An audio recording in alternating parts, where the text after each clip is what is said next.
When there's nothing left to burn, you listen to Toronto Mike. What up, Mike? Toronto. VK on the beat. Check. I'm in Toronto where you wanna get the city love. I'm from Toronto where you wanna get the city love. I'm in Toronto Mike, we wanna get the city love. My city love me back for my city love. Welcome to episode 1759 of Toronto Mic'd, proudly brought to you by the new and improved Toronto Mic'd Patreon account. Go to patreon.com/Toronto Mike to become a member today.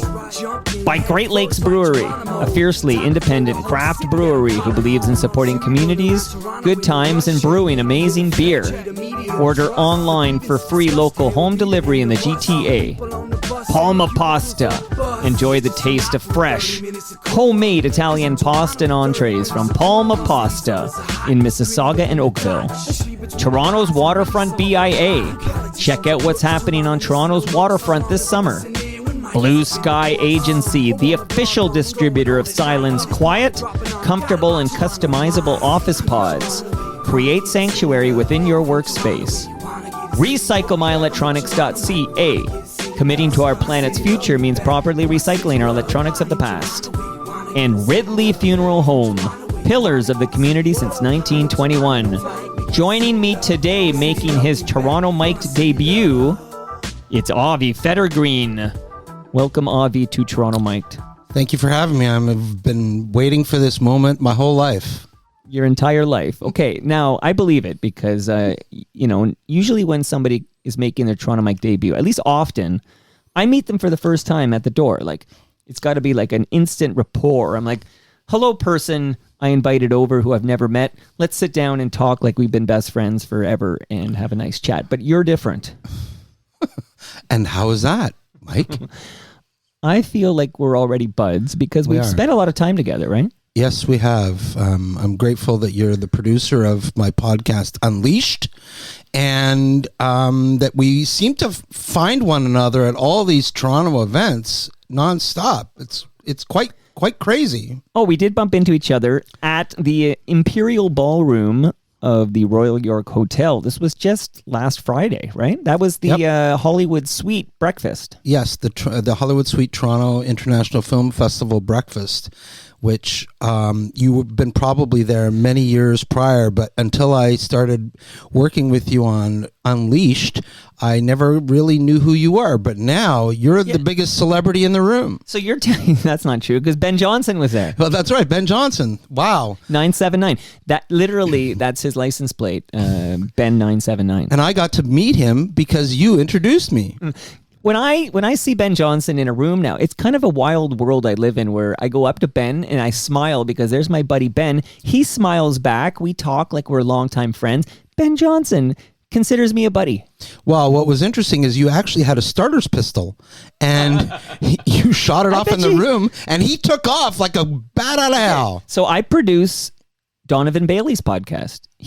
I don't know, his license plate does not say this, but it could be like DB984. So Donovan Bailey, who ran clean, that's an important distinction, won the gold medal with the fastest time of 984. Yeah. But, of course, 8 years earlier, running dirty, is that how you say it? Well, basically having performance-enhancing drugs. He was on steroids, actually. Ben Johnson ran 979. So I would say if those two race today, and I'd buy a ticket to see this, I think Ben beats the socks off of Donovan. I see Donovan limping down these stairs like he's had some Achilles tendon injuries and stuff. I think Ben would whip Donovan's ass if they race today. Well, I don't know about that because Ben is carrying a little extra heavy weight in that midsection, so I'm not quite sure he would. Well, so is Donovan. But if you put them each in a wheelchair and at the starters line, you never know who might win. Whoever's got the strongest arms. God. Now I'm thinking we could fill up the dome, have Donovan versus Ben, but like the way they are today. Of course. I can't wait. The next time we have the Olympics in Canada, both of them are going to carry the torch. The question is, who's going to make it to do the handoff? I wonder if they would have Ben like anywhere around a sanctioned Olympic event, considering he was. I think he would. Okay, I think they will. he's a sweetheart. And I hope so. So just quick final word on Ben, and then it's all about Avi the rest of the way, is that Ben told me when he visited with Mary Ormsby, because she wrote a book about him, he told me his dream is to basically make enough money that he retires to Jamaica to basically live not off the grid, but not a public life. Like he's just going to quietly retire to Jamaica and spend the rest of his life there. So I was chatting with him about this on Friday, and I said, Ben, how close are you to making this dream a reality? He says, "What, Mike, one more year. And then I said, Ben, look me in the eyes. You know, this is my move. I make you look me in the eyes, the deep blue eyes. And I said, Ben, before you fly off to Jamaica for the final time to spend the rest of your life, you must visit the basement for the exit interview. Yeah. And he said, absolutely 100%. And then we've said, so Ben will definitely drop by the basement before he leaves Canada for the last time. And what's the parting gift you're going to give him? Like a lasagna from Palma Pasta. Not a medal? I just realized you've never, even though you've been in this basement many, many times to record episodes of Unleashed, a producer's guide to indie filmmaking, which we'll talk about later, but you've never actually received a Palma Pasta lasagna, right? Nope. Okay, you're getting one today. Oh my gosh, it makes my this show. Entire trip doubly fantastic. Well, you got, and also fresh craft beer from Great Lakes Brewery. Woo! Let's just talk for 5 hours straight, and I can eat it. If I get a little too hot and sweaty, I'll just take one of those craft beers and put it on my forehead to cool me down a little bit. Well, we got a lot of ground to cover. I've been waiting. You've been waiting your life for this moment. I have. I've been waiting my life for this moment. So much to discuss. Like I want to talk about something that Stu Stone said to me. By the way, Stu Stone, a guest we share because he was on your podcast, Unleashed. Yeah. And believe it or not, he's been on Toronto Mic'd about 100 times. Well, yeah, about 100 times. I think he's close to holding the Guinness Book of World Record for most appearances on Toronto I think he's in second.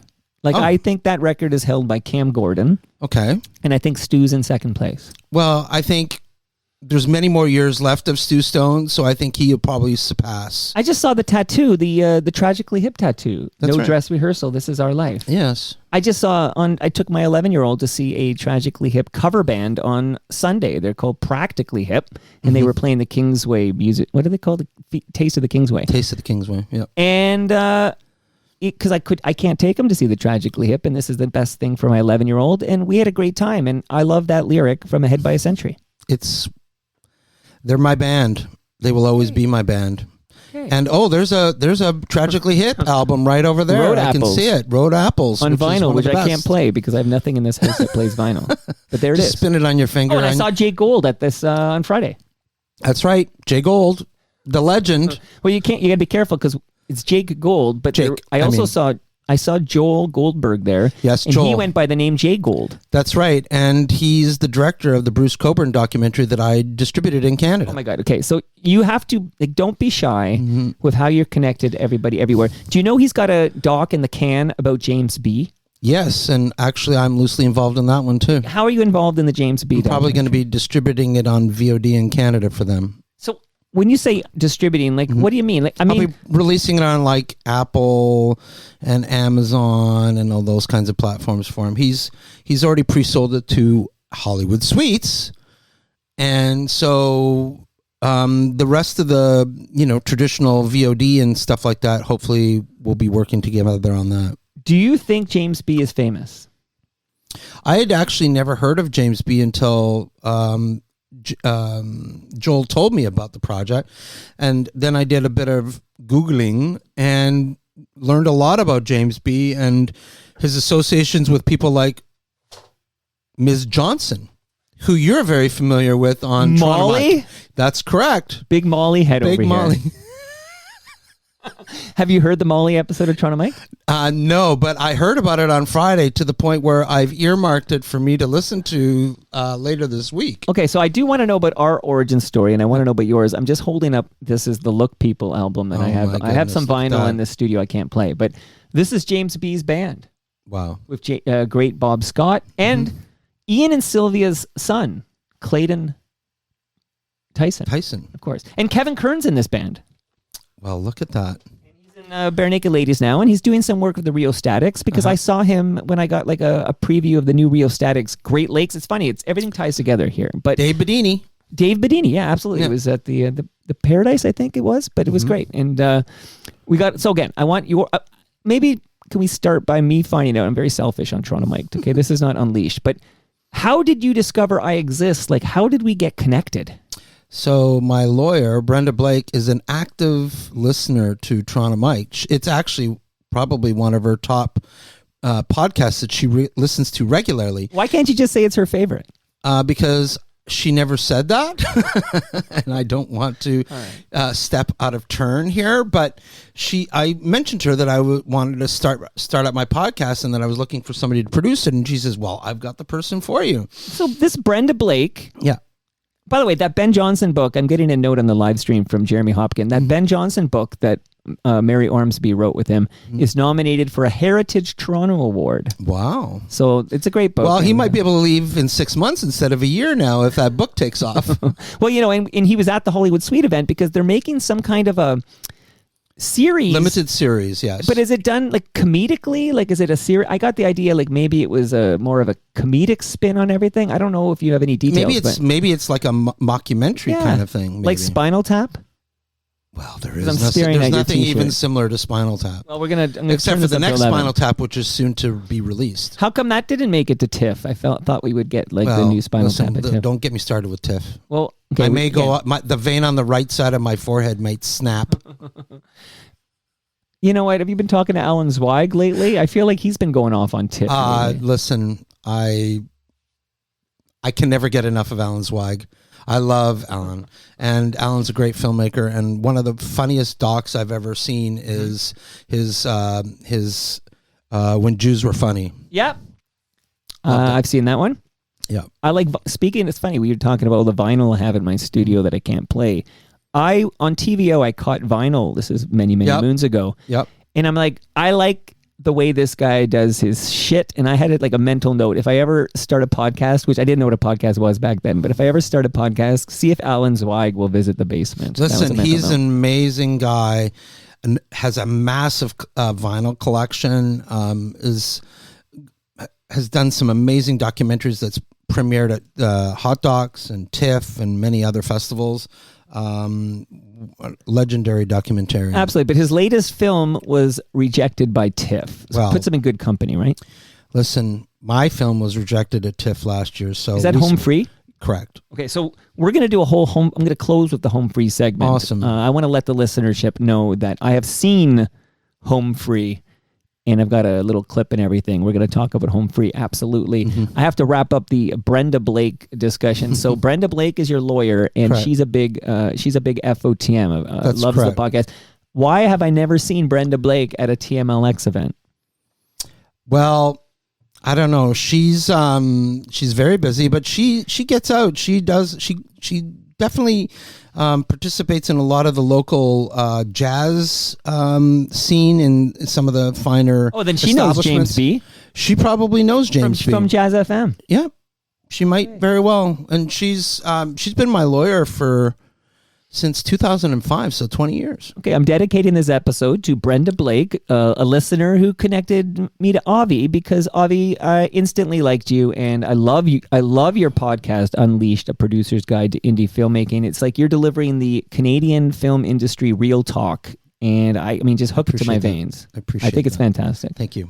And you're not afraid to I don't know what the term would be, burn some bridges or slay some sacred cows. I believe in transparency, and I think there's a lot of people out there that think that the film business is all glam and, those kinds of things, when the reality is there's more tears than laughs in the industry. So what made you want to get into this industry? Like, when did you realize you wanted to be in the film industry? So when I was probably 9 years old, I went downstairs to say goodnight to my father, who was doing some paperwork downstairs at the house, and he was watching something that I was completely fascinated with, and it was in black and white, and I was just stood there with my mouth open, just fascinated by what I was watching, and I'd never seen anything like it before. And I pointed at the television. My father has reminded me of this story before he passed away, which was, I want to make that. And he says, what do you mean? He says, I want to make that. And what that show was Wax Museum with Vincent Price. And I was fascinated by that. And then years later, I saw Jaws when it first came out. And that film is the reason why I became a filmmaker. It's my favorite film. I've seen it a million times. Every single version of the movie on physical media that's come out, I own a copy of it. I actually tattooed it to my arm. Oh, wow. So that all ties to the hip, too, because Gord Downie wore that Gord Downie T-shirt. on my arm, too. That's wild. And he wore the T-shirt. Yeah. So Jaws is an inspiration for me, and it was a film that everybody thought was going to flop.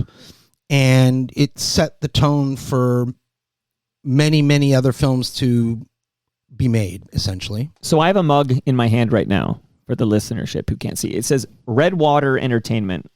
It's hard to keep track of all your businesses, all your companies, but one of them, I guess, is Redwater. Correct. Okay. And it says you're going to need a bigger cup. So I pulled a quick clip for you, Avi. Oh. You're going to need a bigger boat. So 1975, 50 years ago, that film, and I've seen that film, I don't know, I've seen that film like 25 times or something. I think it's almost a perfectly crafted film. I love Jaws as well, but I did not see it when it was released because, I was 1 year old. Right.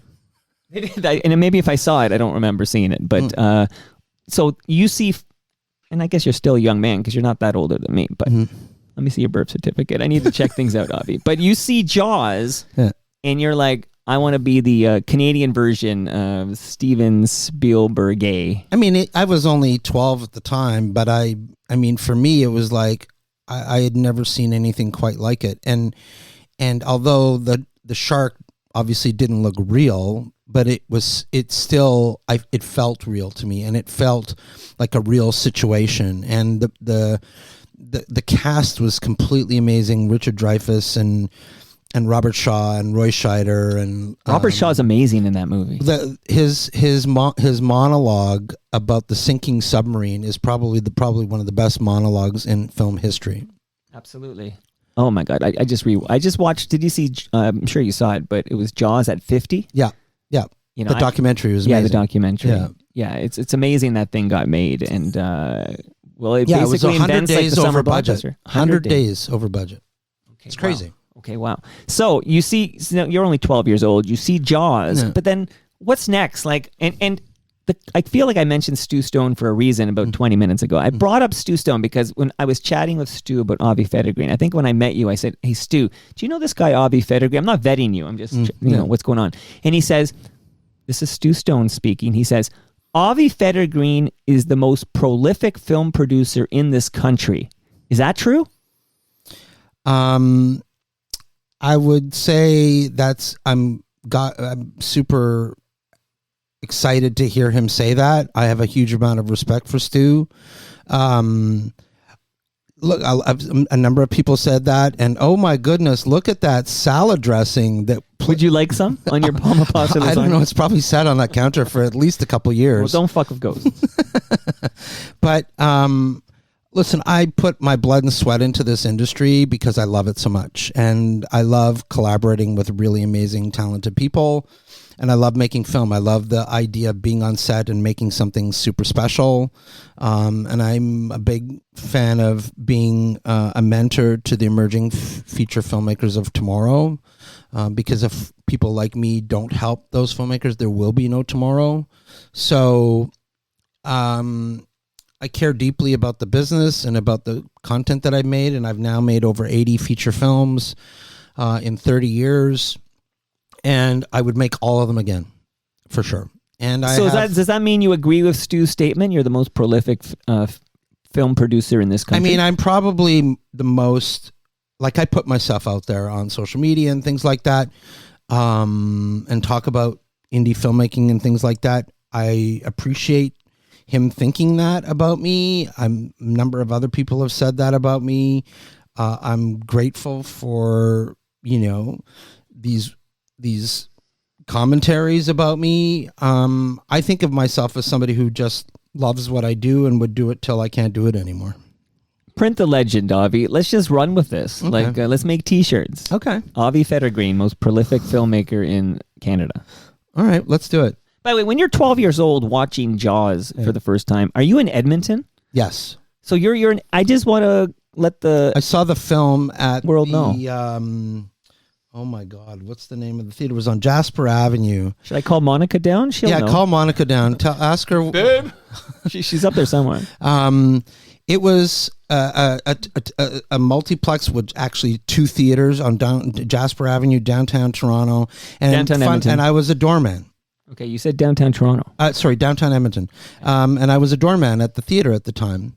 And At 12. At 12, because I had an inn at Cineplex Odeon at that time, and who was the district manager, and he let me work as a doorman because my father was very good friends with him, and his name was Sam Binder, and he took a shine to me, and he knew that I loved film, and he let me work at the theater. So you're kind of like, it's like Tarantino working at the movie rental place. You're just wanting to be surrounded by film. Yeah, I mean, nonstop. And in those days, you'd get into the movie theater for a couple bucks, and same thing with popcorn and pop, 50 cents or whatever. Sure. And you'd go, and on my days off after school, I would go down to the theater and hang out because we were allowed to go and see movies, and we got free popcorn and pop with our own, containers and things like that. And I watched that movie multiple times a week. It changed my life. Jaws, you saw Jaws. multiple times a week. Yeah. Okay, so help me. So you're inspired by Jaws, you're working at the theater, but then how do you get into the industry from there? Like I guess I'm curious about a couple of things. One is, how do you get into the industry, and when the heck do you get to the greater Toronto area? So after high school, I worked for a year as an assistant manager. We opened up the first movie theater complex at West Edmonton Mall called Cinema 6 in Phase 1. And I was the assistant manager of that theater. And we used to do amazing promotions. Like we had a come dressed up as your favorite Conan the Barbarian character, and this was part of my thing, which is I coordinated all that and came up with the ideas and things. And at that time, I also applied to film school, and I didn't get in. So I chose my second path, which was computers. At the time was the rage of the future. So I went to DeVry Institute oh, I remember the ads well, DeVry. In Calgary, and then I went to Phoenix, Arizona, and got my degree.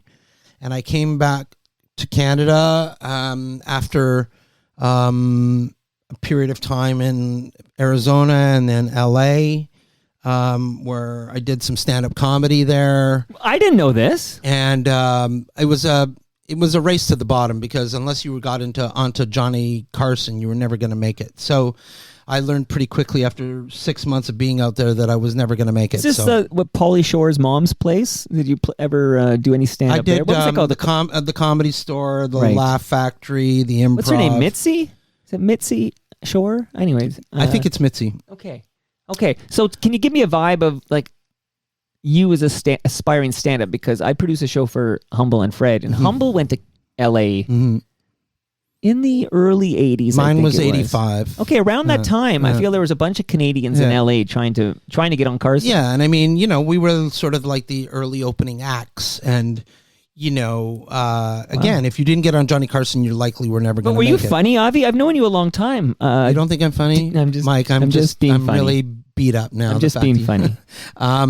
My comedy wasn't telling jokes. My comedy was almost like Russell Peters or Joan Rivers or Don Rickles kind of thing, where you would talk to people and it would create humor by doing that. Like roasting them? Sometimes. And in those days, today, some of the things that I would say would be inappropriate today.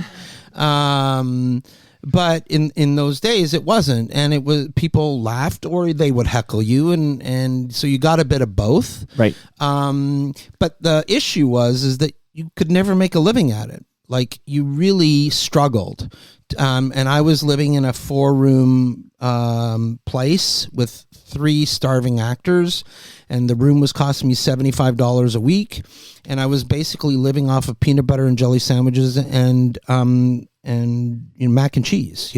I'll just say both those meals sound delicious to me. Well, they were delicious at the time, but even eating them 7 days a week was not necessarily a fun thing. Yeah, you can't afford veggies. So when I realized that I was never going to make it, I packed my car and drove back to Canada, and I started working for a computer firm in Edmonton, which then led me to move to Toronto, where a friend of mine was living. He was in his last year of film school at Ryerson, now called Metro. TMU. Yeah. The other TMU. The other TMU. Not the Toronto Mike Universe. Exactly. And so I worked for this company for 6 to 7 years, but my friend had graduated film school and he was working as a location manager at the time. And I called him up and I said, I'm really not happy with what I'm doing in the computer industry. I want to get into film. This is something I've wanted my whole life. And so the first show that I did in the business, I was working as a location PA on a Canada-Swiss co-production called Waiting for Michelangelo. And it was like 21-hour days, $100 a day, and basically picking up cigarette butts and garbage. And I would come home smelling like, filth, and my wife would make me sleep on the couch. And I did that for a couple of shows, and then I started moving up to assistant location manager, and then location manager, and then assistant production manager, and then production manager. And then I started producing short films, probably around, I don't know, somewhere in the late 90s into early 2000s. And then I co-produced my first feature in 2007 called 1 Week with Joshua Jackson. Okay, pause for a moment, because Gord Downey's in that movie. That's right, Gord Downey's in the movie. And that's where I met Gord Downey. And when he was in One Day, and we were shooting at one of these motels on the lakeshore, and he showed up just before lunch, and we invited him to lunch. He didn't want to go, so he stayed at the motel and had brought his guitar with him just to screw around while we were on lunch. And I basically decided not to go lunch, and I hung out with him and asked him a bunch of questions, and he asked me a bunch of questions, and we sort of hit it off, and we stayed in contact, had many in-person conversations after that. I was already a hip fan before I met him, and after getting to know him as well as I could, I became like completely enamored with the man, his passion for music and telling truth in music and to affect people, which is the kind of movies that I make, right? I saw 1 Week in theaters. Like, I was a big fan of St. Ralph. Yeah, Mike McGowan, who directed St. Ralph, that was his first feature. His second feature was 1 Week. I was such a big fan of St. Ralph that I went on a personal mission, like a spiritual journey, because there was no soundtrack to St. Ralph. And of course, Gord Downey sings Hallelujah in this movie. And it's just, what a wonderful performance. And you can hear a hitch in his voice because there's a race around the bay and blah, blah, blah. What a wonderful little film, actually. But I went on a personal journey. I was just a lowly blogger. Okay, Avi, no podcast to be found.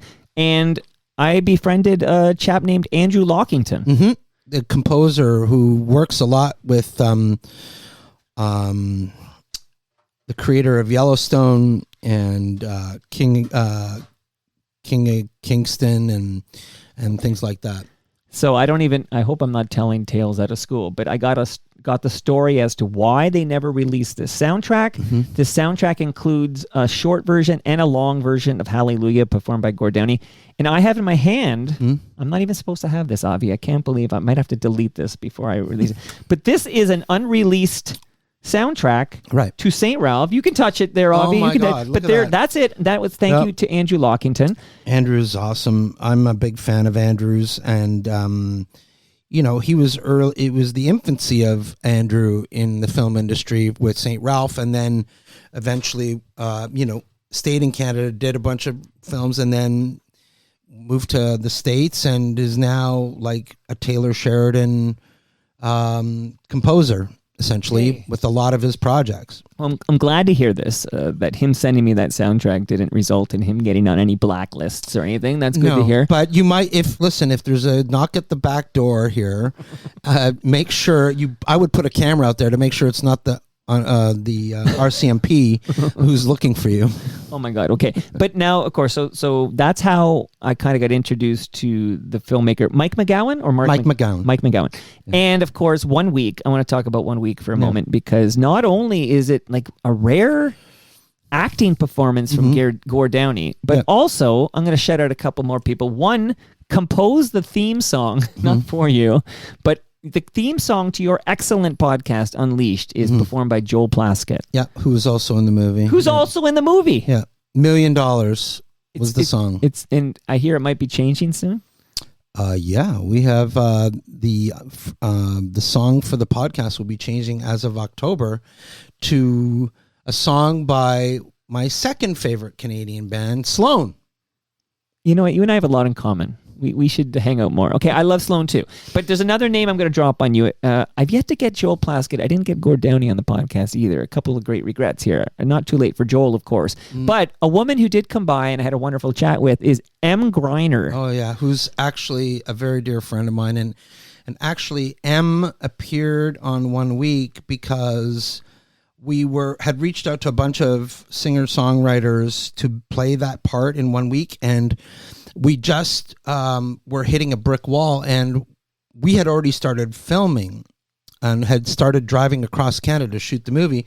And Mike and I had a meeting at the end of the day one day and said, look, we got to figure out who we're going to have, because we need that person to be in Vancouver on a certain day to play this part with Josh. And I suggested M. Greiner. And I reached out to M that same day, and she was in LA recording a record. And I said, M, I'm making this movie. I think you'd be perfect for it. It would shoot in Vancouver on this day. We would pay for your flight to Vancouver and back. It's 1 day of filming. It's with Josh Jackson. Here's the rundown of the story. And she said, I'd love to. And so she came out, did the day. She was amazing.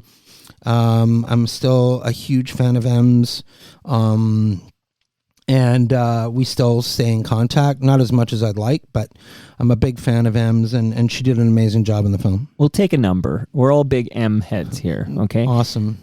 She actually composed and recorded a song for my dear friend Mike Kick, who was dying of esophageal cancer at the age of 32. And when M came over, we closed with that song. And I can tell you, even just thinking about it now, I'm getting goosebumps. A beautiful song, beautiful tribute to my late friend Mike Kick.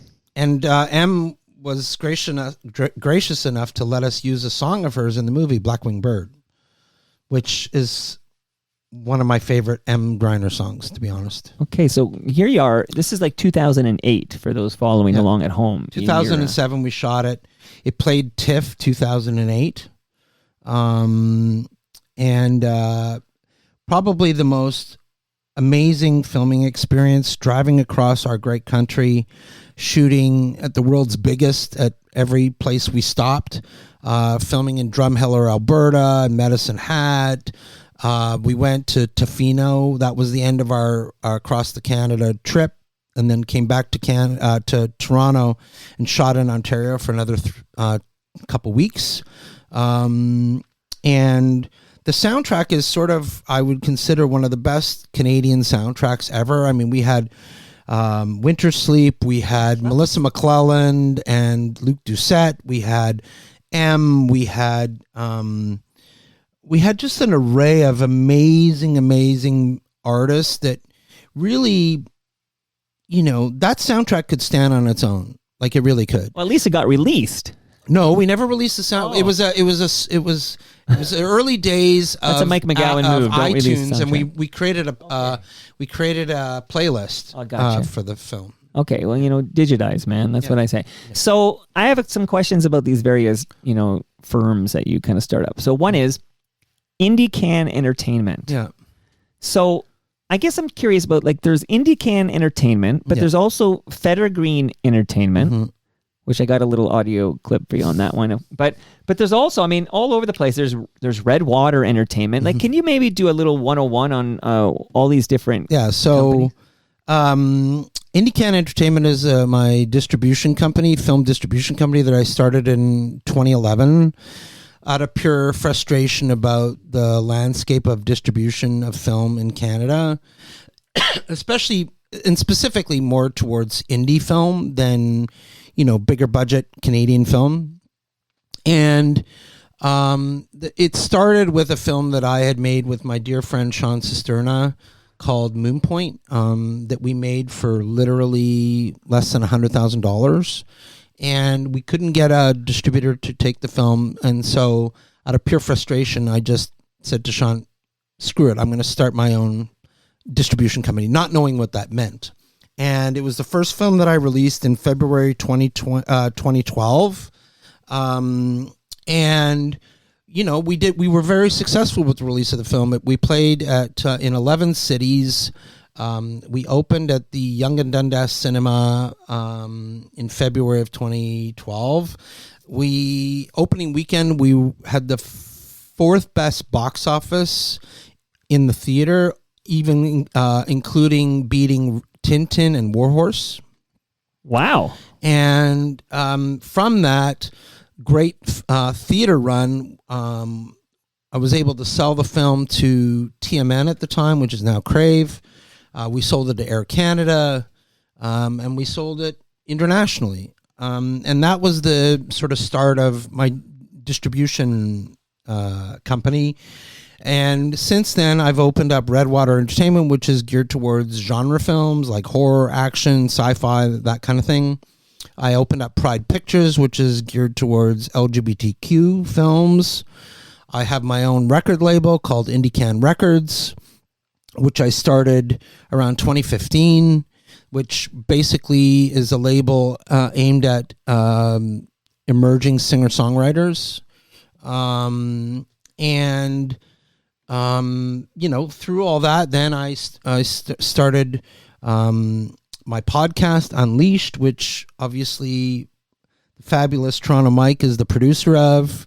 And so, I've dedicated a lot of my time to helping audiences see indie cinema. I'm going to play a little tiny piece of audio for you.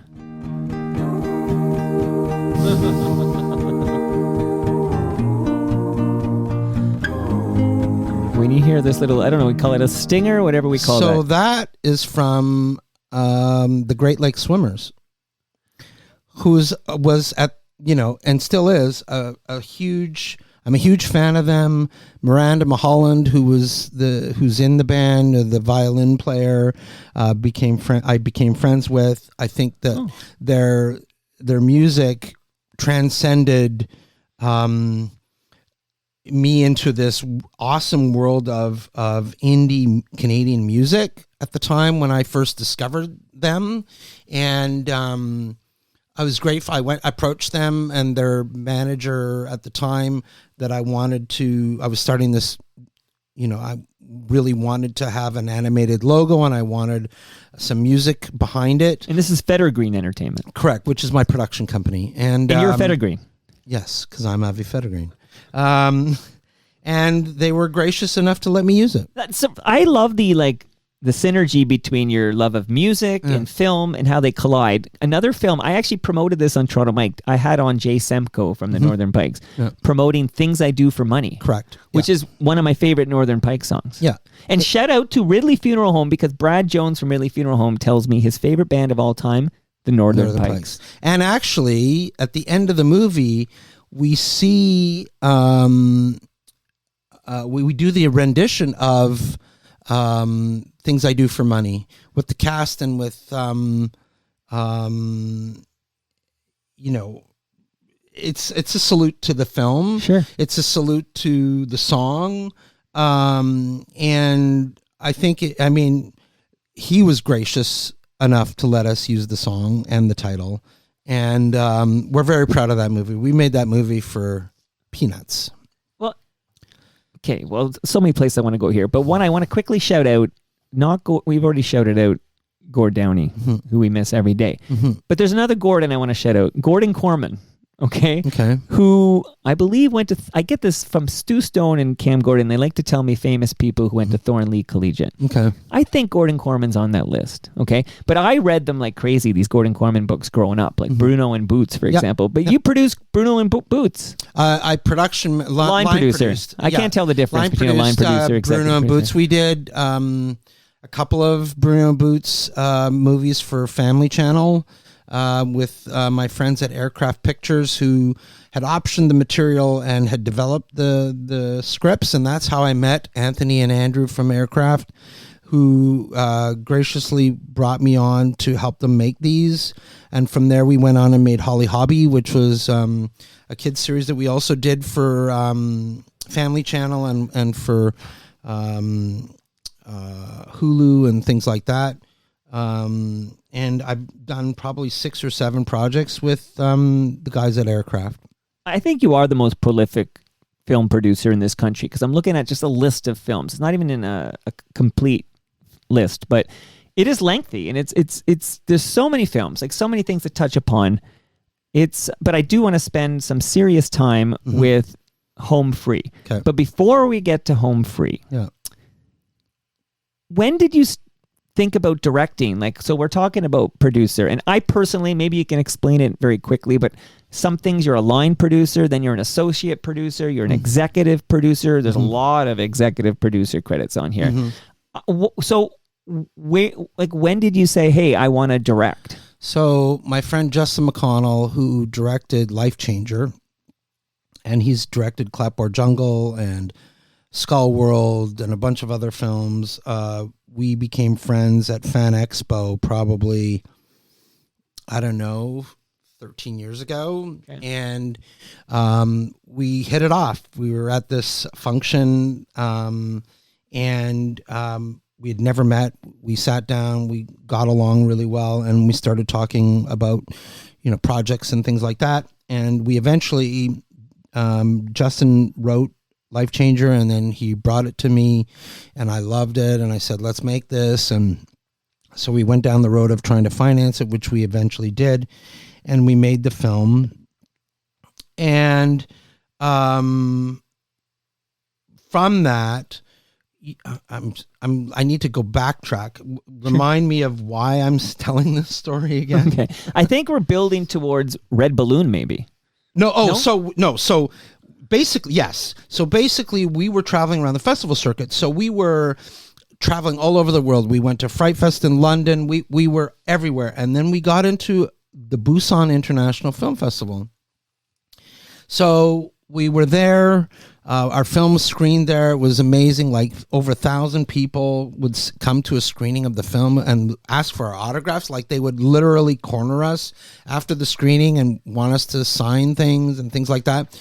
But there was a typhoon that was happening in Busan while we were there, and we were in the hotel room. We couldn't go anywhere. We were sort of forced to stay in our hotel until it blew over, so to speak.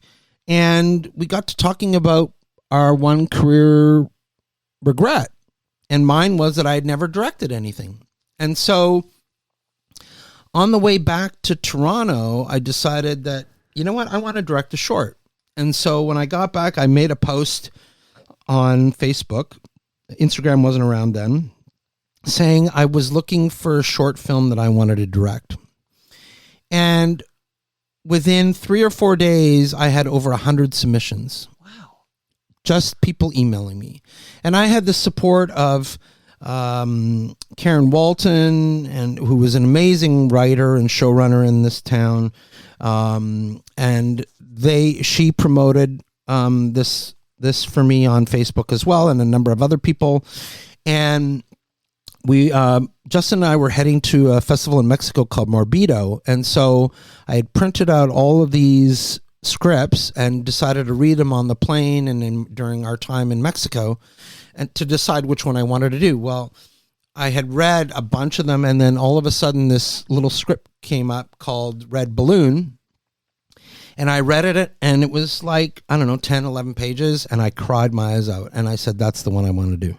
And there was no question I wanted to do it. And I'm super proud of that film. I think it, unfortunately it got finished right when COVID hit. And so the festival run that it had was much more limited than it probably could have been. But it also established me with some festivals that I've become friends with today, and Home Free's event has played at these festivals as well. But it sort of put the fire in my belly that after having that experience and learning a lot about directing, that things that I didn't realize as being a producer, and actually making that short made me a better producer, because I was sitting in a different seat. Right. And from that, I made the decision that I wanted to make Home Free, which was my first feature film. Okay, so we're going to dive deep into Home Free, a film I've seen, and I teared up watching Home Free, and how do I say this without sounding like a jerk? I couldn't believe you made that movie. It was so good. I appreciate that. I can't believe I made that movie either. In fact, but it was because of the help of so many people, for sure. So we're going to thank a couple of the partners, and then we're going to talk about Home Free. But I do have in my hand Kleenex that I received at the... see, I'm more of a wipe it on your hand kind of guy, right? Or my shirt or whatever. But I'm not fancy that I need a thing of Kleenex. But it's a Home Free Kleenex that was handed out to everybody who saw the screening I saw, because so many people in the theater need tissue because they're crying. So we're going to dive into Home Free. This is all just a teaser here. I know I already shouted out Ridley Funeral Home. I want you to know, though, there's a great podcast from Brad Jones called Life's Undertaking, and we're recording a new episode Friday. But also, Avi, I know this is the real reason you're here. Here's a measuring tape for you, courtesy of Ridley Funeral Home. No, thank you. I appreciate that. And does that mean I have to measure my own casket? Yeah, myself. Let us know your measurements, okay, and we won't need to get that casket ready for another 50 years. Do they do Jewish people there? Of course. Oh, I actually just had a guest. Lorne Honickman. So Lorne Honickman was here last week, I think Friday, and I asked him because I had somebody over who told me they can't be buried they can't have a funeral at Ridley Funeral Home because they have to go to Benjamin's. Correct.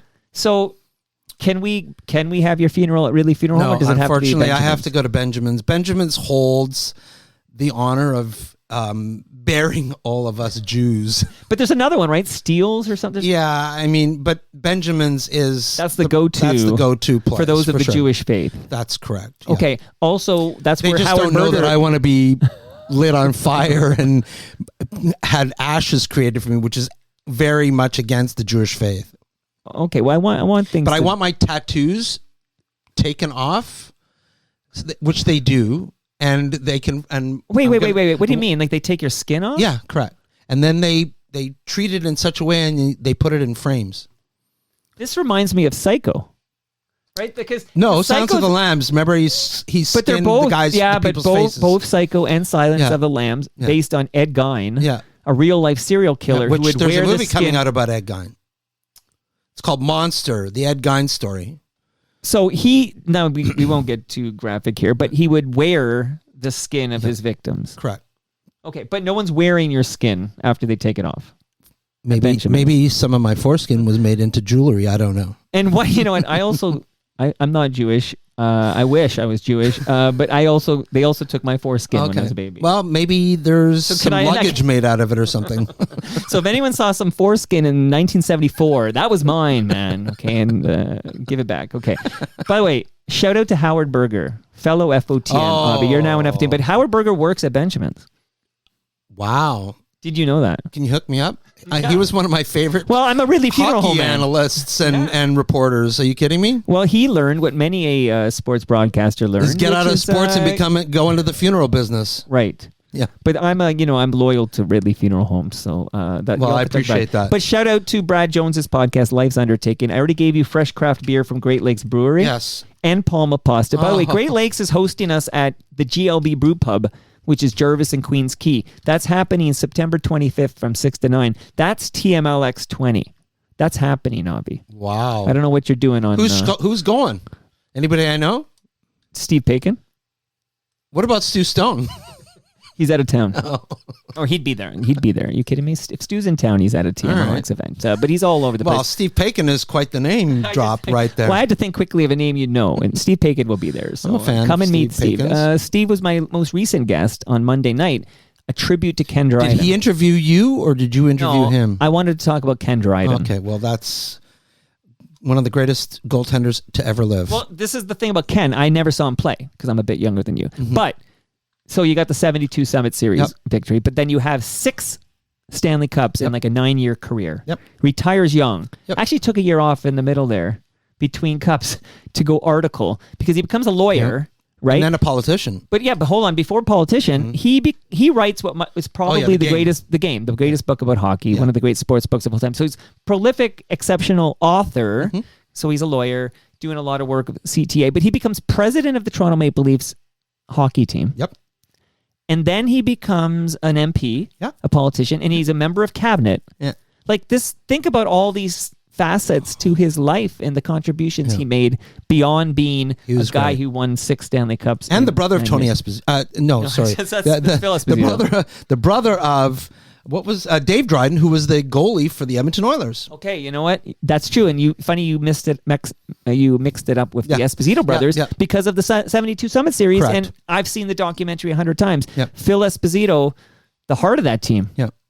Wow. Okay. Yeah. So shout out to Bob Clark who hacked that bone. Bobby. Okay. So I would just quickly like to tell you about some of the events happening on the waterfront. So Waterfront BIA stepped up to sponsor the program. We'll do a special episode with those good people later this month. But I can tell you, you said you were a stand-up comic. Have you ever done any work at Second City in Toronto?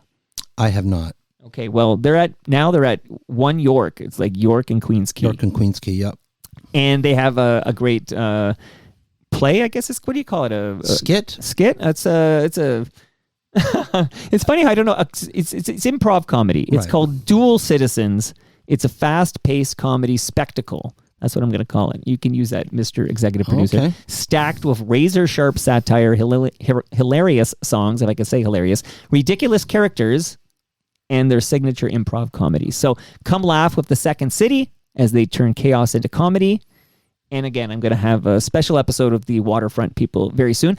Thank you, Blue Sky Agency, for stepping up. Maybe one day one of these partners will be Redwater or Federgreen Entertainment. I'm actually looking for sponsors for Unleashed, but we won't go there right now. We'll sponsor each other's show. Blue Sky Agency has forged partnerships with established office furniture brands like Silent and Green Furniture Concept and Rouliard. So here's the call to action for all the listeners right now before we get into Home Free. This is going to be a very special chat about Home Free. But if you are looking for dynamic and creative work environments, write Doug Mills right now. He is Doug at blueskyagency.ca. Just let him know you're an FOTM and then talk about dynamic and creative work environments. He's the man behind Blue Sky Agency. Thank you, Blue Sky. RecycleMyElectronics.ca. Avi, that's where you go. If you have old electronics, old devices, old computers, whatever you got going on, phones, don't throw it in the garbage. Those chemicals end up in our landfill. Go to RecycleMyElectronics.ca and find out where to drop it off to be properly recycled. Fun fact for the listenership, I saw the VP of Sales sent me a picture. He is dropping off electronics today at a location that he learned about from RecycleMyElectronics.ca. That could be you, Avi. It will be me. Yeah, I have some electronics I need to. I have some electronics I need to. I'll bet. Dispose of. I'll bet. Some stuff you've been hanging on to since the 70s, yes, I bet. Exactly. Okay. Home Free. I'm very interested in the details, and I have questions along the way, but like, when did you get this idea that you want to direct? This is, we talked about Red Balloon. That's like a short film. Yeah. So Home Free is your directorial debut when it comes to full-length feature films, correct. Right? Yeah. Tell me, where's the origin of, like, when did you realize you want to make this movie? I knew right after making the short Red Balloon that I wanted to make a feature. The question is, what was that feature going to be? And years prior, the writer and director of a script called Home Free came to me with the idea of me producing her film. From there, we tried to develop, and I really liked it when I first read it. We tried to develop it, get the script where we thought we could get it made, and we just couldn't get there. So we shelved the project. She went on to write and direct some shorts and develop some other feature-length projects and things like that. And I went on my merry way to work on some other projects, and then eventually, direct Red Balloon. After I decided that I wanted to make a feature, I started thinking about, okay, now where am I going to find this feature? And then it came to my mind about this script that I had read called Home Free, and I still had it on my hard drive, and I opened it up and I reread it, and I went, oh my God, this is the film I want to make. And but I knew that, we it needed to be changed so that we could get it financed. And so I approached the writer, director of the project with the idea that I wanted to produce and direct the movie. And I'd shared with her a link to Red Balloon. She really liked it, and she agreed to let me develop it with her. And if we got to a place where we were both happy with the script, then we would move forward and try to get the movie financed. Then COVID hit. And so May 2020, I called some really close friends of mine who were actors, of which I felt like they were the people that I wanted to play the parts in the movie. Michelle Nolden, Natalie Brown, Tara Spencer-Nairn, Art Hindle, and we had a couple of other people participate in the table read on Zoom. And by the end of the Zoom table read, everybody was crying. Wow. And the cast were really pumped about the script and said, look, if there's a way that we can be in this, we'd love to be in it.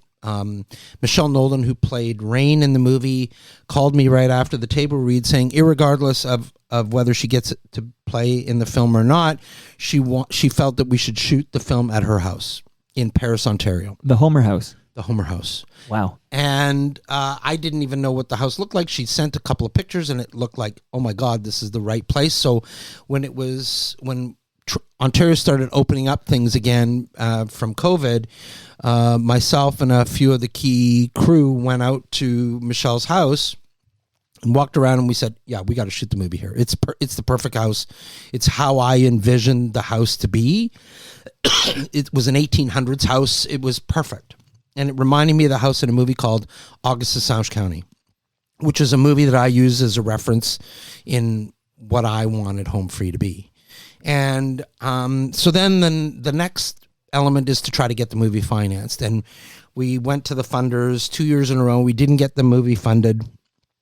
And so, okay, now what? Well, after I got rejected the second time by Telephone Canada, I closed my computer, took a bottle of pills and a bottle of bourbon, and I went outside on my back porch, and I was destined, or I envisioned me killing myself. Wait, Avi, hold on here. Just pause for a moment here.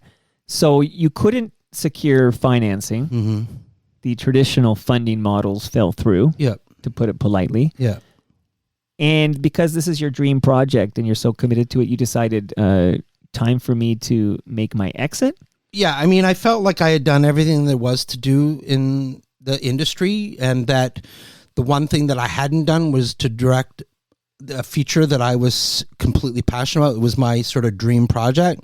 And to be told that I don't get to make it because the funders weren't going to give me the money was devastating to me. It was like, I wasn't seeing past that.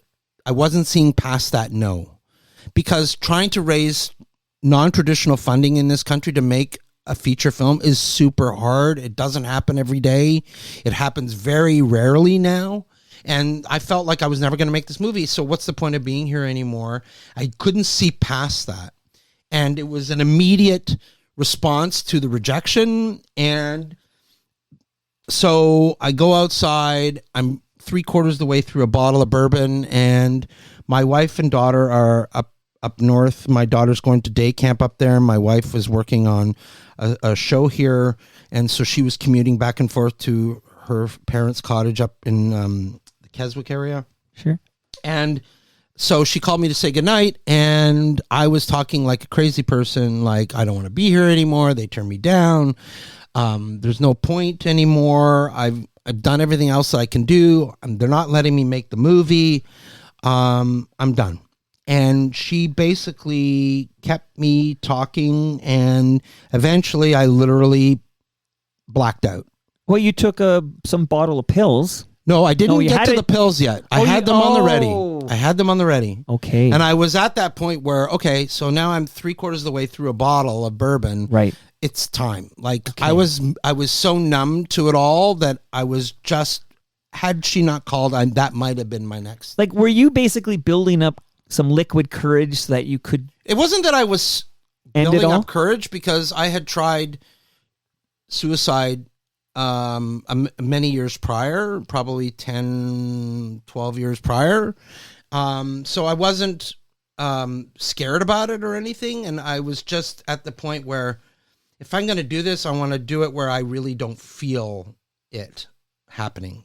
You know what I mean? Oh my goodness! But your wife kept you on the line. She kept me on the line until I literally passed out, and I woke up the next morning to a phone call from my father-in-law who said, I want you to come over and we need to talk. And so I cleaned myself up, went to his place, and he said, I heard what happened, that Telefilm turned you down and that you can't raise the money to make the movie. And he said, I want to give you the money to make the movie, no strings attached. Go make the movie. Whether I see my investment back or not is irrelevant. You need to make this movie. And I'm here today because of my wife and my father-in-law, and the movie exists because of them. So your father-in-law, am I allowed to name him?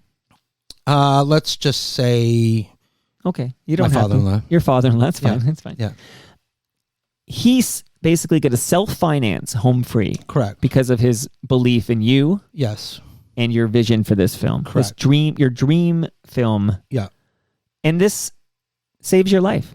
correct. So I'm going to say the obvious, which is I'm glad you didn't take those pills. Okay? Yeah. You wouldn't be on Toronto Mike right now. Could you imagine? You never would have become Listen, an FOTM. this is my life. This tops my. I don't think I could top this now. And I hope you've been talking to people about this. You're Yeah, I mean, what I do is, and you know, you were at the screening at the Canadian Film Fest, and I talk about this in all of my Q&As, because probably 20 or 25% of the audience sitting in that theater are fighting mental challenges, and that many of them are too scared to talk about it, to come out with the fact that they have mental challenges, and they're not dealing with it, they're not seeing a therapist, they're not on medication. And I feel, and what I have realized is, the more I talk about it, the more people go, wow, he had the guts to talk about it and to deal with it. Maybe I should. removing the stigma, right? Correct. Which I think is really important. Listen, my philosophy with making movie is that if you can save one person's life by the movie that you've made, then you've done your job. And I feel like I've done my job in multiple ways with Home Free, but especially with regards to the stigma of mental health. Such a final solution to a temporary problem. But you don't, when you're in that mindset, you're not thinking rationally. No, like you're that's not. you can't apply your rational thought. I was so angry and so devastated by their decision, especially after they had asked me to come in a second year in a row, which left me with this idea that they liked the project so much that they just didn't have room for it, that the second time around would make it to fruition, and it didn't happen. And but why do you think it gutted. didn't happen? Like looking back now that you've made this film. I mean, what I have talked my about. own thoughts about it, which I can't really say, because if I do, then I will be ostracized, expelled from ever working in the industry again. But you're going to do that with Unleashed anyways, right? Like, I am, but I mean, the thing about Unleashed is that I pull some punches for sure, but I don't name names, right? Or Now, I try not to. okay, so before we get back to Home Free, this is like me telling the listenership that, yes, I'm biased because I produce this show, but Avi brings the goods with Unleashed. Like, this is I can't believe this exists. Unleashed, a producer's guide to indie filmmaking, go to wherever you get your podcast and subscribe. I mean, even if you're an FOTM, you can start with the Stu Stone episode and then rediscover the rest. But it's incredible the inside info you give on what I believe, having listened to Unleashed, is a fucked up industry. Yeah. Like, it's broken. It's completely broken. And there's no funding for a movie like Home Free, which thankfully, because of your father-in-law, was made and completed. I've seen it. This is a real thing. So maybe walk through. You've got a place to film it. Thank you to Michelle Nolden. You've got a place to film the film. And you got like Art Hindle. Yeah. I sat across he was on the far right of his row and I was the next one over seeing this film live. I'm like, that's Art Hindle. Like, get me Art Hindle on Toronto Mic'd. No problem. No problem. I'll make it happen. I want to talk to Art Hindle. I'll make it happen. I'll do an introduction. Happy to. He's a legend. Yeah, he's a legend. In everything. He's in everything. But I will say this, because one of the women I had met, because she came over for another show I produced, please remind me, the woman from Corner Gas. Nairn. Tara Spencer Nairn. Yes. Yeah. She's excellent in this, but everybody in this cast is excellent. I think it's the best ensemble cast in an indie feature in this country ever. And I'm not saying that because I made the film, but I've seen so many indie Canadian films, and I've never seen such a great ensemble performance. Okay, so we're now in September 2025. I have to remind myself. Yeah. So when did you complete the film? We completed it January 31st, 2024. Okay, so about 18 months ago or so, right? Mm-hmm. So what's next for a film? You have this film now, which is a good film, well acted, well written, well directed by some guy named Avi Federgreen. Yeah. It's a good film. I watched it. I cried. I loved it. And not just because I love you, okay? I want to remove. I disclosed my bias already, okay? Come on, I'm not Steve Paikin over here, okay? I got feelings, okay? Well, he's so he is. I love this guy like a brother. He's going to be at this event on September 25. But he's so up the middle in that I'll talk to the guy on this side and the guy on this side, which is fine. I'll talk to everybody too, but I will talk to everybody having a belief system. Right. So if I talk to, so it I will still be me as I talk to people on both sides. Right. Where he's so up the middle, I find a TVO being up the middle like that, it works for you. You can moderate debates and because we don't know what side you're on. Right. But in the podcasting world where Steve Paikin now lives, it's just different. It hits a bit differently not to have opinions on anything. I agree. I totally agree with you. But I love him. Yeah, but we disclose our love. We disclose multiple things on this program. One is our mutual love for Steve Paikin. Yeah. Does Steve Paikin have to go to Benjamin's? Yes. So everybody who is a proud Jewish person. Listen, I'm sure Steve Paikin's relatives have gone to Benjamin's. Maybe they're buried on top of one another. I don't know the infrastructure there, but many a Jew has been buried in Benjamin's. A lot of work for maybe Howard we should Berger. Get Benjamin's to also. Maybe I should go to Benjamin's to see if they'll be a sponsor of Unleashed. How about this? If my guest is a proud Jewish person, it's brought to you by Benjamin's. That's right. And if you're a Gentile, that's right. It's brought to you by Ridley Funeral Home. Exactly. Well, you got to clear that with Ridley first, though. Well, you go to Benjamin's first. Okay, you know how this works, right? Get the deal, and then I'll bring it to Brad. And we'll work something out here. Okay. So it's January 2024. It's completed. Yeah. So what's next for you as a guy, a prolific producer, but now this is the first film you've directed. So I guess you produce and direct this film. Yes. Okay, so this is your baby. This is my baby. Although I had a number of other producers on it that worked really hard to help the film get made, as well as all the crew.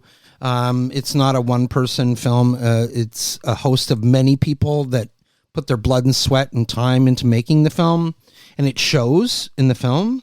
The film has played in over 40 film festivals around the world. It just got into a new festival in Spain that it'll play, I think, next month. And my international sales agent, Antipod, believes that it will be playing into a lot of other international film festivals before it's all said and done. But I'm going to be theatrically releasing the film in Canada end of October, early November. It will then go on transactional VOD on November 11th in Canada and the United States. My partner in the U.S. is a company named Virgil Films, Joe and Tim there, who are releasing it same day as me in Canada. And then it'll be going on Super Channel this fall. And then after the film has finished its run on Super Channel, it will be going to Hollywood Suites, where it will be playing probably starting in 2027. Okay, but there will be a theatrical release soon. Yes. That's exciting because I always want to tell like the listeners, I've been talking about this home free, and I've been talking about it on this podcast before you ever came on because I was so affected by the viewing. And then I want to be able to tell them where to see it. So obviously is the role of the festivals to find like a distributor, like because you're doing all these festivals. The role of the festival is to, introduce film lovers to great films. Right. And the more festival success that you have, the better off you are. And it becomes more appetizing or interesting to sales companies, distributors, things like that. Obviously, because of my own distribution company, I had always intended on distributing the film in Canada myself. I then shared the film with my friends at Virgil Films in the U.S. They loved the film. They also shed a few tears in watching it, and they were passionate about wanting to release it in the United States. And that means more to me than just some distributor who just wants it because they think they're going to make a bunch of money on it, is that this distributor really cares about the film and the message that it carries, and they want to be involved in getting it out there. And I think that that's super important when you're a filmmaker and you're looking to find a distributor. Is do they just see a dollar sign in front of the film, or do they actually believe in the film itself and that they want to they're empowered by wanting to help get it out there? Can I ask a dumb TIFF question? Please. Because I know nothing about this. All I know is what I learned on Unleashed, okay? Wonderful podcast.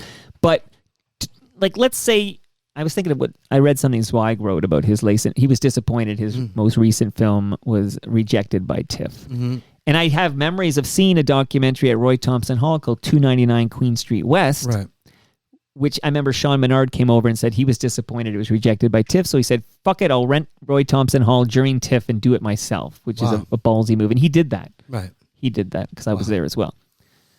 But does somebody at TIFF watch Home Free, then make the decision that this doesn't fit or we're not going to platform this? Well, they would come on either early on in the process because they believe in the film, they read the script, they like the casting, they like the filmmaker and so on. Or they see the film after it's completed and they go, this is a film that we think we can be successful with, and that they would take it on then. It depends on the stage. But how important is star power? I mean, so you have a great cast of Canadian But they're not actors. known outside of Canada, really. Right. That's where I'm going. It's like Art Hindle. Most distributors or sales agent want named cast. So TIFF would, if you had, I'll make it up. Let's say Ryan Reynolds was in your movie. Right. Now TIFF is interested. I'm just curious, how important star power is for these. One never knows what goes into the minds of the programmers when they're looking at all the films that they look at and whether they want to select the film for their festival or they don't. And maybe there's a theme in each year's festival that determines the kind of films that they're looking at programming. I was completely gutted when I found out that the film didn't get accepted to TIFF, but super happy that it got into Cinefest Sudbury and Calgary International and Halliburton and Forest City and many other, Heartland in the U.S. and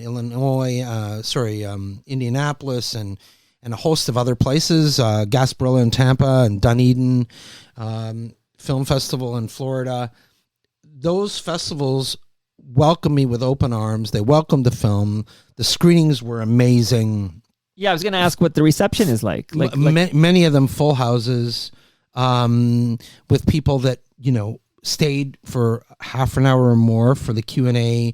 I remember one of my fondest screenings was in Halliburton, and the theater was packed. There was probably 230 people plus there.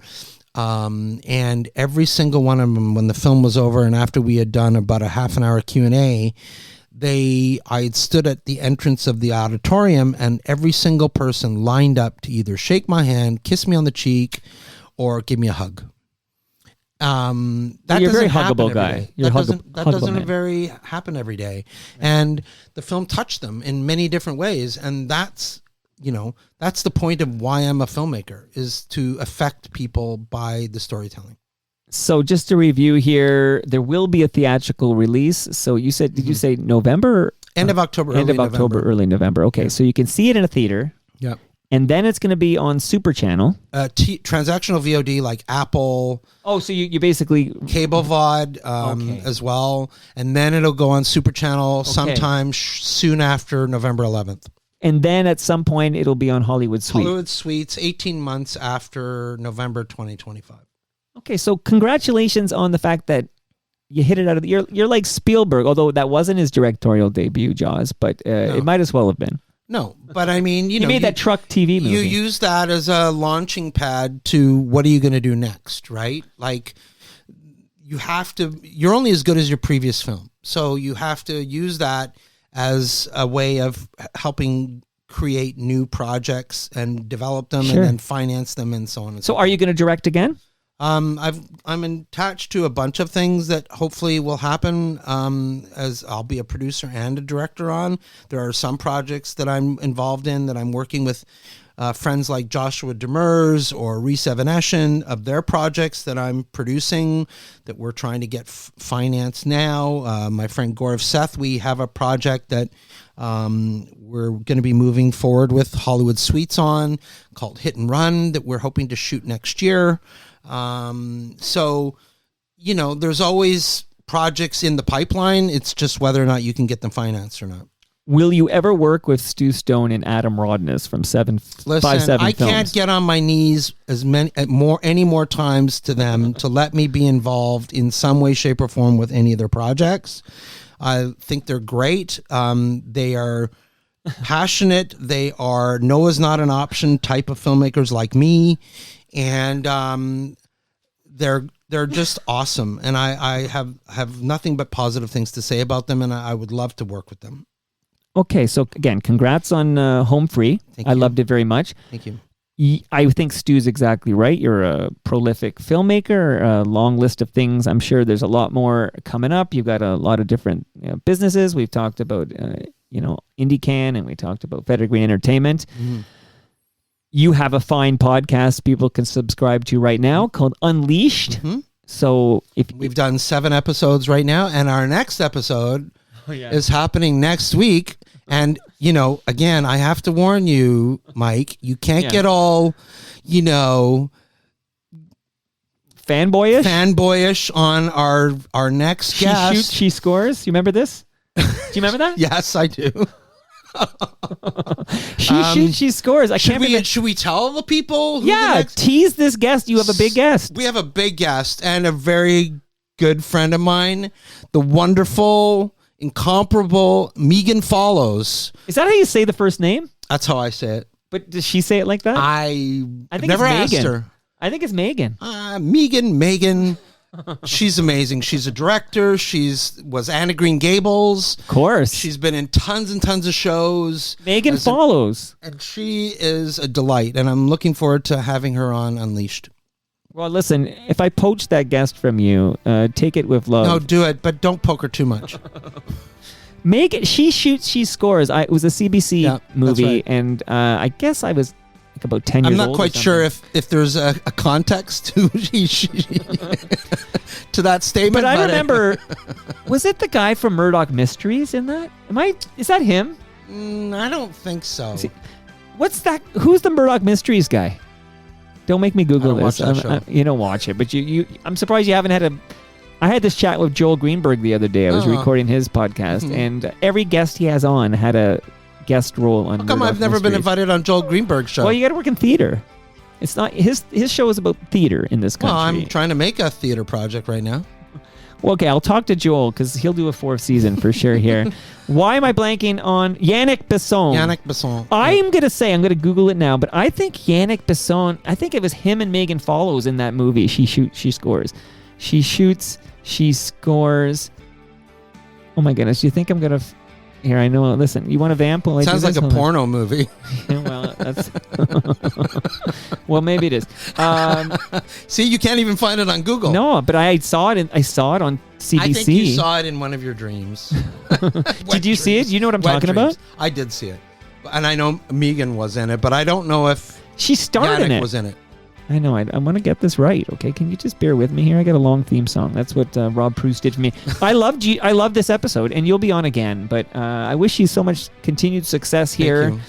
Filmography, television. Hold on here. I'm now looking at the Megan Follows. Okay, hold on here. I can't believe this. Did I dream it? Maybe am I wrong? I think you're wrong. It's possible because it's not showing up on the wiki page. I just did a Command F on the word shoot. Well, you'll have to ask her when she comes in to do. But it's embarrassing to me. I probably You better be mistaken her. well researched before she gets on the podcast next week. It's not my show. Yeah, You got to do the research. but I always open it up for you to ask questions and stuff. And All right, I'll do my homework. I must do your homework. I could have sworn. So it's funny. I remember seeing this is when I was 10 years old. I saw a CBC movie. I thought it was Megan Follows. I thought it was called She Shoots, She Scores. Maybe it wasn't called that. And I thought maybe the guy was No, it wouldn't have Yannick. been Yannick. It wouldn't have He's been too Yannick. young? I don't think it's the kind of project that he would have done. He's above that. I wonder if it was. He was above that as a teenager? I wonder if it was. What's his name from Keanu Reeves? Passchendaele. Oh, Paul Gross. Paul Gross, maybe. I didn't like Passchendaele. You and many other people. I wasted. I'm not going to state whether I liked it or I didn't like it. You got to plead the fifth. Okay, but everybody out there in listening audience, what do you think I thought of the film? Let us know, Mike Let at us know. TorontoMike.com. By the way, my next guest is a woman probably most famous for 90210, but did a lot of stuff, Kathleen Robertson. She's here tomorrow. Wow. You want me to get her in your next movie? Yes. Because that might get you into TIFF. And that brings us to the end of our 1,759th show. Go to TorontoMike.com for all your Toronto Mike needs. Subscribe to Unleashed, a wonderful podcast from Avi Federgreen. Megan Follows. We'll find out if she was in this movie I dreamt up. And check out Home Free in theaters this fall. 2 thumbs up from your host, Toronto Mike. Home Free is excellent. Much love to all who made this possible. Again, that's patrons like you. Go to patreon.com/Toronto Mike. Become a member today. Great Lakes Brewery, Palma Pasta, Toronto's Waterfront BIA, RecycleMyElectronics.ca, Blue Sky Agency, and Ridley Funeral Home, and maybe one day Benjamin's. Benjamin's. See you all tomorrow with Kathleen Robertson.